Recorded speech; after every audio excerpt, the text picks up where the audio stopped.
Hello everyone, তো সেদিন গিয়েছিলাম আমি আমার মেজো খালামণির বাসায় অ্যান্ড তাদের বাড়িটা অনেক অনেক বেশি সুন্দর, কারণ তাদের বাড়িটা পুরো বিলের মাঝখানে অ্যান্ড চারপাশে অনেক সুন্দর সুন্দর গাছপালাও আছে। তাদের বাড়িতে অনেক ধরনের ফল গাছ আছে, আর এখানে আমার বোন মানে ফুল দেখেই ছিঁড়তে চলে গেছে। আর সে এমনভাবে বিলে দৌড়াচ্ছিল যেন মনে হচ্ছে কখনো দেখেই না। সো আমরা এখানে কিছুক্ষণ বসে আড্ডা দিচ্ছিলাম, আমি আমার খালতো বোন মিলে, অ্যান্ড এই সব ভিউ দেখছিলাম। এখানে আমার মেজো খালামণি রান্না করতে, আর তাদের খেতে অনেক অনেক ধরনের ফসল চাষ করা হয়। আর এই জমিটা দেখতে পাচ্ছ, এখানে কয়েকদিন আগে আলু চাষ করা হয়েছে।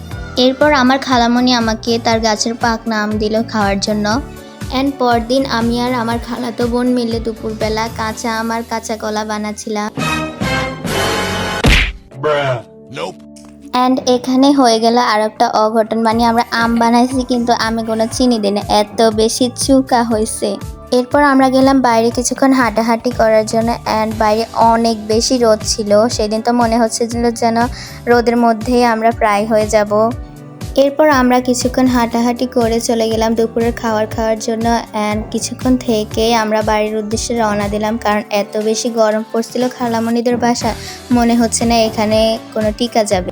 তো আজকের ভিডিও এই পর্যন্ত, সেই পর্যন্ত সবাই ভালো থাকবে, দেখা হবে কোনো একটি নতুন ভিডিও নিয়ে। সেই পর্যন্ত তোমরা সবাই ভালো থাকবে।